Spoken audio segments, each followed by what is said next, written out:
Assembly సమావేశాలు ప్రారంభమయ్యాయి. Live చూద్దాం. Minister for medical and health.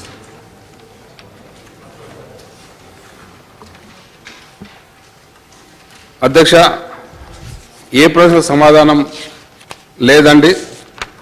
B ప్రశ్నకు సమాధానం అవునండి. సి ప్రశ్నకు సమాధానం అవినీతి నిరోధక శాఖ నివేదిక అందింది. డి ప్రశ్నకు సమాధానం సదర్ నివేదిక ప్రభుత్వ పరిస్థితిలో ఉంది. అధ్యక్ష. సంపత్ కుమార్ గారు.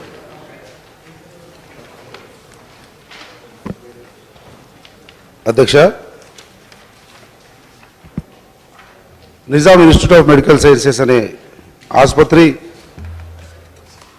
యావత్ తెలంగాణ ప్రజలకు ఏ ఇబ్బందికర పరిస్థితులు లేకపోతే ఏ ఆరోగ్యానికి సంబంధించినటువంటి పెద్ద చికిత్స కానీ లేకపోతే తప్పకుండా ఆ హాస్పిటల్కి పోతే బాగాయే బయటకు వస్తాం తప్ప ఇబ్బందులు ఉండవేమో అనేటువంటి నమ్మకంగా కొనసాగుతున్నటువంటి సంస్థ నిమ్సా. అధ్యక్ష, అటువంటి నిమ్సా ఆసుపత్రిలోనే ఇటువంటి రకమైనటువంటి సంఘటనలు జరగడము విచారణ జరుగుతోంది వాస్తవమే. అయినప్పటికీ ఇప్పటికి కూడా ఇంకా నిమ్స్ హాస్పిటల్లో సరైనటువంటి సదుపాయాలు లేక నాకు తెలిసి ఇక్కడ ఉన్నటువంటి శాసనసభ్యులు అందరం కూడా నిమ్స్ హాస్పిటల్కు మన నియోజకవర్గాలకు సంబంధించినటువంటి పేషెంట్స్ వెళ్ళినప్పుడు ఇమ్మీడియట్గా వాళ్ళు అడ్మిట్ చేసుకోకుండా ఇబ్బందికర పరిస్థితులు ఉన్నప్పుడు మనం కూడా దాదాపు అందరు శాసనసభ్యులం కూడా నిమ్స్ ఆర్ఎంఓకో డైరెక్టర్కో ఫోన్ చేసి దయచేసి మా నియోజకవర్గం నుంచి వచ్చినటువంటి బీద పేషెంట్ ఉన్నాడు అడ్మిట్ చేసుకోండి అని చెప్పి వారానికి ఒకసారి చెప్పాల్సినటువంటి పరిస్థితులు వస్తూ ఉంటాయి. అంటే నేను ఎందుకు అంటున్నానంటే అధ్యక్ష, ఇన్ఫ్రాస్ట్రక్చర్ విషయంలో కానీ సదుపాయాల విషయంలో కానీ తర్వాత అక్కడ ఉన్నటువంటి ఇన్ఫ్రాస్ట్రక్చర్ను సరైన పద్ధతిలో వాడుకోవడంలో కానీ ఇబ్బందికర పరిస్థితులు అవకతవకలు ఉన్నమాట వాస్తవం అధ్యక్ష.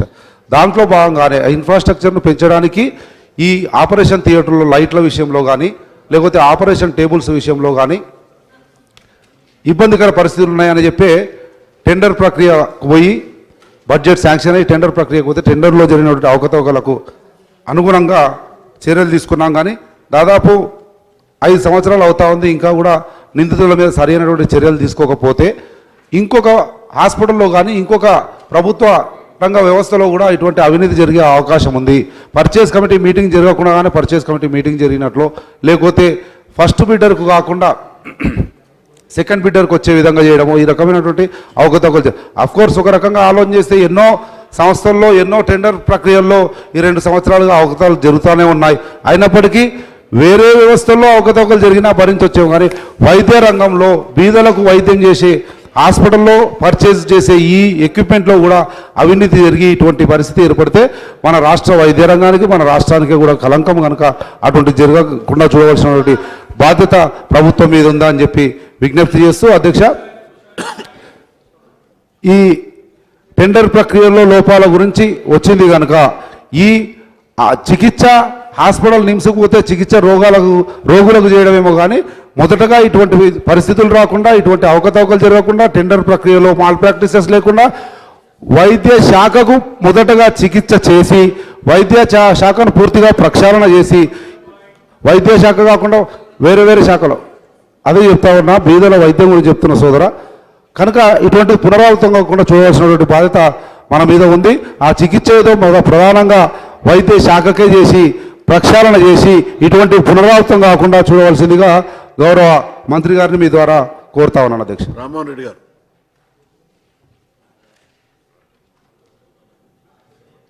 అధ్యక్ష, Nizam institute of medical science అంటే మన తెలంగాణ ఉద్యమానికే ఒక నాంది ప్రస్థానం లాంటిది అధ్యక్ష. మన గౌరవ ముఖ్యమంత్రి కౌలకుట్ల చంద్రశేఖరరావు గారు ఆ హాస్పిటల్లో ఉండే ఉద్యమానికి ఊపిరిపోయడం జరిగింది అధ్యక్ష.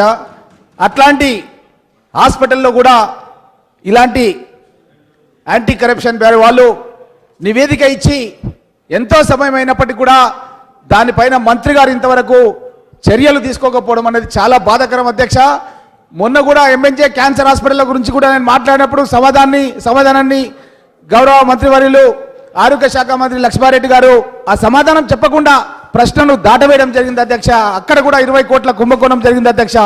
కాబట్టి నేను కోరుతున్నా అధ్యక్ష, నిమ్స్ హాస్పిటల్ని all India institute of medical sciences స్థాయి లోపల దాన్ని బాగు చేయాల్సిన అవసరం ఉంది అధ్యక్ష. ఎందుకంటే మనం చూస్తున్నాం, ఏ పేద రోగైనా సరే నమ్మకంగా అక్కడికి పోయి వైద్యం చేయించుకొని తక్కువ ఖర్చుతో బయటకు వస్తున్న ఏకైక ఆసుపత్రి, నాణ్యమైన సేవలు పొందుతున్న ఏకైక ఆసుపత్రి హైదరాబాద్లో ఏదైనా ఉందంటే అది నిమ్స్ హాస్పిటల్ అధ్యక్ష.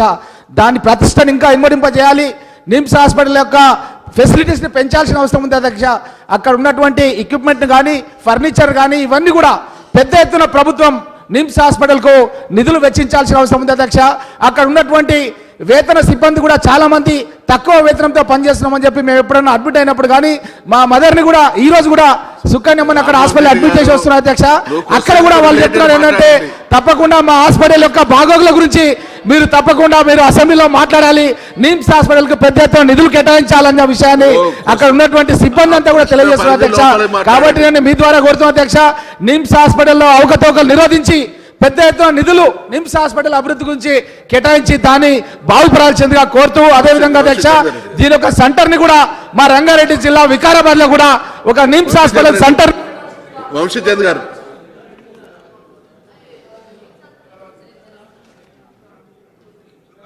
అధ్యక్ష,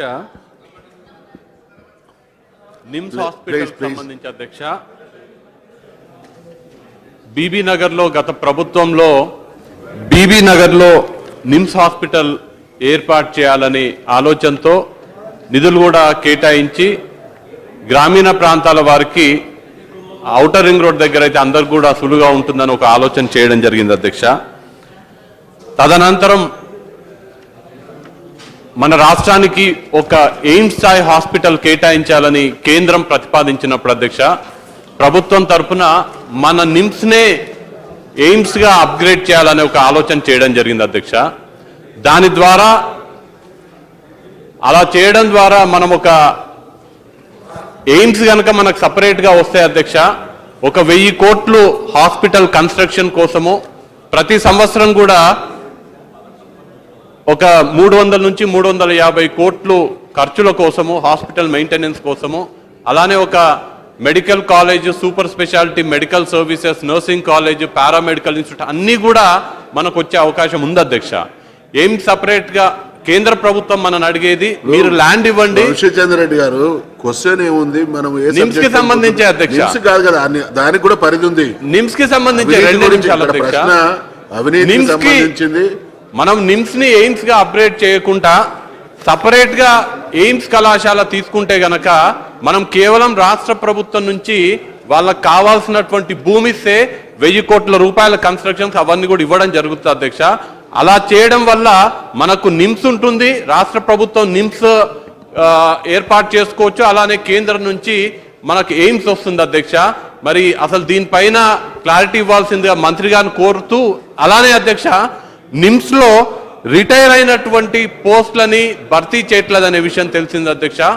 ఒకవేళ చేసినా కానీ, కొన్ని పోస్టులు ఏదైనా భర్తీ చేసినా కానీ టెంపరీ బేసిస్ మీద చేస్తూ సుప్రీంకోర్టు చెప్పినట్టుగా equal pay for equal work కి విరుద్ధంగా శ్రమదోపిడీ ఈ నిమ్స్ లో జరుగుతుంది అధ్యక్ష.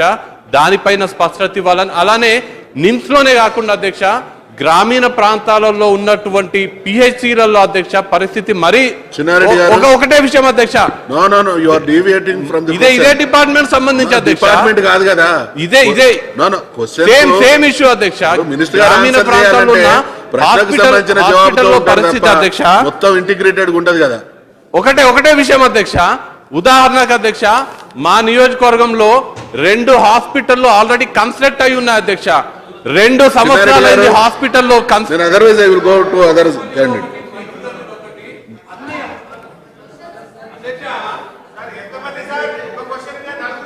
ఫస్ట్ క్వశ్చన్ కాబట్టి అవకాశం ఇస్తున్నాం.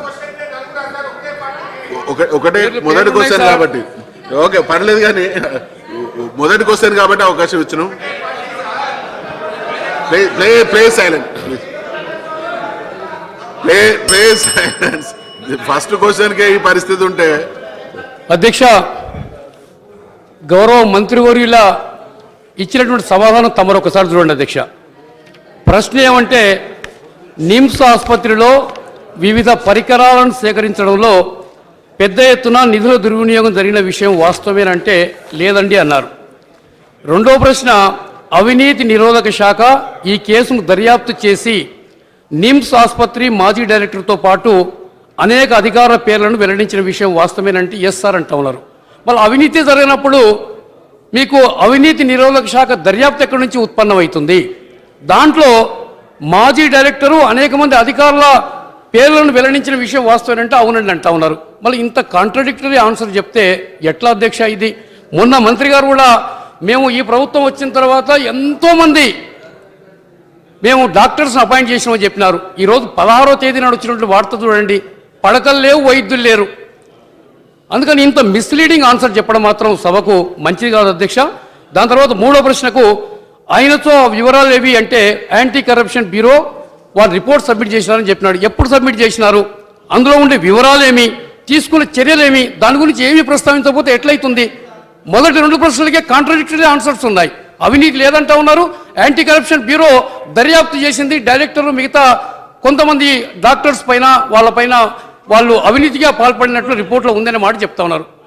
దీనిపైన మొదలు మంత్రి గారు క్లారిఫై చేయాలి అధ్యక్ష. Minister please please please please.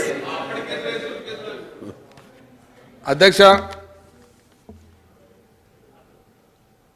Telangana ఆవిర్భావం తర్వాత నిమ్స్ హాస్పిటల్ ఎటువంటి అవినీతి జరగలేదు.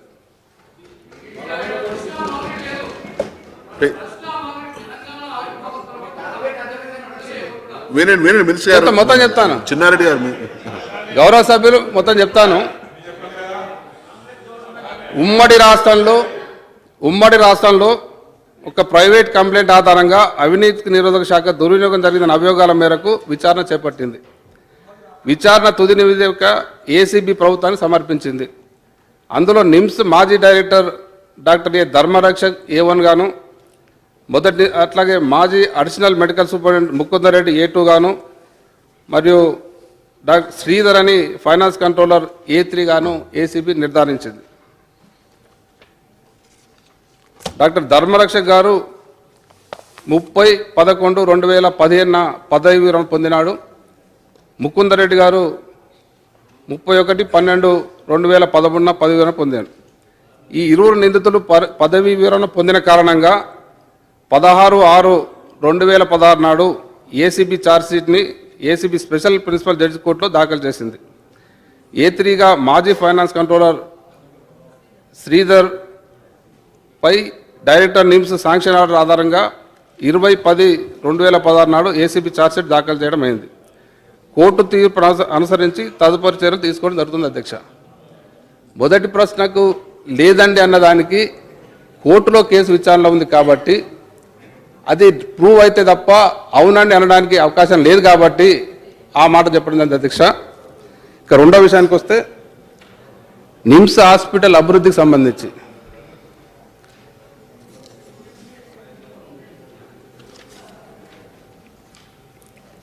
అధ్యక్ష, నిమ్స్ హాస్పిటల్ను ఈ 2 సంవత్సరాల్లో తెలంగాణ రాష్ట్రం వచ్చిన తర్వాత అనేక రకాలుగా అభివృద్ధి చేయడం జరిగింది. ముఖ్యంగా ఎమర్జెన్సీ బెడ్స్ను అంతకుముందు 40 బెడ్స్ ఉండేవి, వాటిని 100కు పెంచడం జరిగింది. వెంటిలేటర్స్ 68 ఉన్న వాటిని 108 పెంచడం జరిగింది.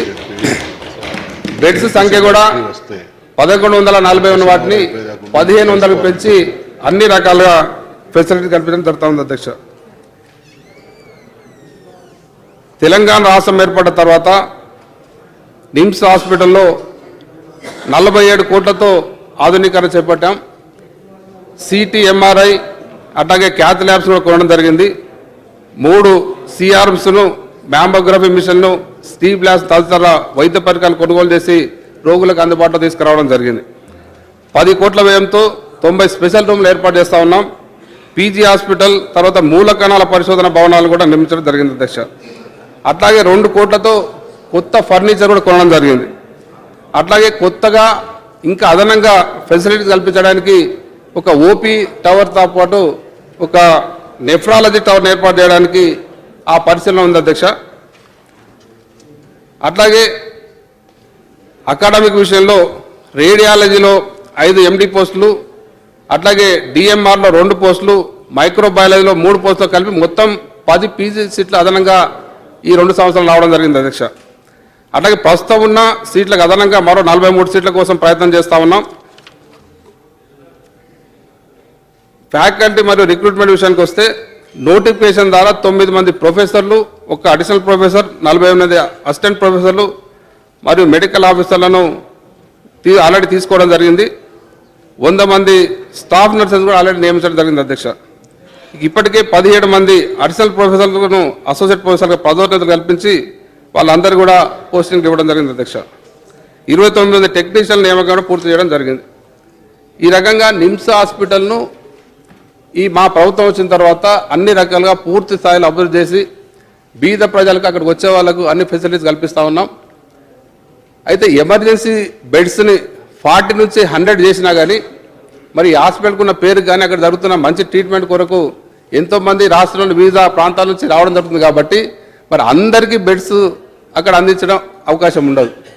సపోజ్ 100 బెడ్లు అక్కడ ఉన్నప్పుడు 100 మంది పేషెంట్ లోపల ఉన్నప్పుడు బయట నుంచి వచ్చిన వాళ్ళు ఆటోమేటిక్గా వెయిట్ చేయాల్సి వస్తుంది. దాంట్లో అంటే మేము చేయగలిగింది కూడా ఏం లేదు కాబట్టి దీన్ని ఇంకా పెంచడానికి ప్రయత్నం చేస్తూ ఉన్నాం. అట్లాగే ఈ ప్రొక్యూర్మెంట్ విషయంలో మరి ఈ ప్రొక్యూర్మెంట్ ద్వారా ఎక్కడ కూడా అవకతలు జరగకుండా ఎక్విప్మెంట్స్ కావచ్చు, మెడిసిన్స్ కావచ్చు, సిస్టాన్ని పూర్తిగా ప్రక్షాళన చేస్తాం అధ్యక్ష. గతంలో కొన్ని అవకతవకలు జరిగిన మాట వాస్తవమే, గతంలో కొన్ని కేసులు జరిగిన మాట వాస్తవమే. గతంలో ఉన్న ప్రొసీజర్స్ అన్ని కూడా చేంజ్ చేసి ఎక్కడ కూడా అవినీతికి తావేయకుండా, ముఖ్యంగా ఇది హెల్త్ డిపార్ట్మెంట్ కాబట్టి ఎట్టి పరిస్థితుల్లో హై అండ్ ఎక్విప్మెంటే కొనాలనేది. ఈ గతంలో ఉన్న టెండర్ సిస్టంలో ఈ L1 సిస్టమ్ ఏదైతే ఉందో దాని ద్వారా మరి లో క్వాలిటీ మెడిసిన్స్ కానీ లేకుంటే లో క్వాలిటీ ఎక్విప్మెంట్స్ కానీ వచ్చే అవకాశం ఉంది. వాటిని నిరోధించడానికి అన్నీ కూడా చేంజెస్ చేసి మాడిఫై చేసి ఈ ప్రొక్యూర్మెంట్ ద్వారా తీసుకొని L1 సిస్టంలో కూడా ఖచ్చితంగా కొన్ని నామ్స్ పెట్టి ఎట్టి పరిస్థితుల్లో కొన్న ఎక్విప్మెంట్స్ అన్ని కూడా హై అండ్ ఎక్విప్మెంట్స్ ఉండాలి. ఇప్పుడు మా గవర్నమెంట్ వచ్చిన తర్వాత కొన్న అన్ని ఎక్విప్మెంట్స్ కూడా కార్పొరేట్ హాస్పిటల్లో ఏవైతే ఎక్విప్మెంట్స్ కొంటా ఉన్నారో అంతకంటే హై అండ్ కొంటా ఉన్నారు. మెడిసిన్స్ కూడా ఎట్టి పరిస్థితుల్లో మరి ఆ సబ్స్టాండర్డ్ మెడిసిన్ రావుతానే విధానంతో దాన్ని కూడా మాడిఫై చేసి ఇప్పుడు మంచి మెడిసిన్ కొంటా ఉన్నాం. దశ ఎక్కడ కూడా ఆ ఇబ్బంది లేకుండా చూస్తూ ఉన్నాం. ఇక బీబీ నగర్ నిమ్స్ హాస్పిటల్ గురించి గౌరవ సభ్యులు అడగడం జరిగింది. బీబీ నగర్ నిమ్స్ హాస్పిటల్ వాస్తవానికి 9 సంవత్సరాల క్రితం స్టార్ట్ చేసి దాన్ని బిల్డింగ్ మధ్యలోనే వదిలిపెట్టడం జరిగింది అధ్యక్ష. ఆ కాంట్రాక్టర్ కొన్ని ఇబ్బందుల దృష్ట్యా పెండింగ్లో రావడం, దాన్ని మన ప్రభుత్వం వచ్చిన తర్వాత ఆ కాంట్రాక్టర్ పిలిచి మాట్లాడి మరి ఈ కోర్టు కేసు ఉంటే పక్కన పెట్టండి, మరి ఇమీడియట్లీ అది కావాలని చెప్పి దాన్ని యుద్ధ ప్రాతిపదికన పని జరుగుతూ ఉంది. ఆల్రెడీ ఇప్పటికే ఓపీ సేవలు స్టార్ట్ అయినాయి, మంచిగా వాళ్ళ సేవలు జరుగుతూ ఉన్నాయి. 1-2 మంత్స్లోనే ఇన్ పేషెంట్ కూడా స్టార్ట్ చేసి ఆ ప్రాంత ప్రజలకు మంచి వైద్యం అందిస్తాం అధ్యక్ష. ఇక రామ్మోహన్ రెడ్డి గారు అడిగినట్టుగా MNJలో మరి లాస్ట్ టైం కూడా అడిగినారు, ఇప్పుడు కూడా మళ్ళీ అడగడం జరిగింది. దాన్ని MNJలో అవకతవకల గురించి ఎక్స్పర్ట్ కమిటీని వేయడం జరిగింది అధ్యక్ష. వాళ్ళు ఎక్స్పర్ట్ కమిటీ రిపోర్ట్ ఇవ్వడం జరిగింది. దాంట్లో ఏమి అవకతవకలు జరగలేదని, ఆ పరికరాలను కూడా వాడుకలోకి తీసుకురావడం జరిగింది. మరి పేషెంట్లకు ఆ వసతులు అంతా ఉన్నాయి అధ్యక్ష. ఇక ఎయిమ్స్కి సంబంధించి మరి ఆ స్థలాన్ని ప్రభుత్వానికి ఏదైతే సెంట్రల్ గవర్నమెంట్కి ఏదైతే నామ్స్ ద్వారా ఏదైతే సిస్టమ్ ద్వారా అప్లై చేయాలనో స్టేట్ గవర్నమెంట్ నుంచి మా డిపార్ట్మెంట్ నుంచి అన్ని రకాల వాళ్ళు అప్లై చేయడం జరిగింది, పంపించడం జరిగింది. మరి అది కేంద్ర ప్రభుత్వ పరిస్థితిలో ఉంది. ఇప్పటికే మా సైడ్ నుంచి కానీ ముఖ్యమంత్రి గారు అక్కడ వెళ్ళినప్పుడు కూడా అక్కడ ప్రధానమంత్రితో కానీ కేంద్ర ఆరోగ్య శాఖ మంత్రితో కానీ కలవడం జరిగింది. అది కేంద్ర ప్రభుత్వ పరిస్థితిలో ఉంది అధ్యక్ష.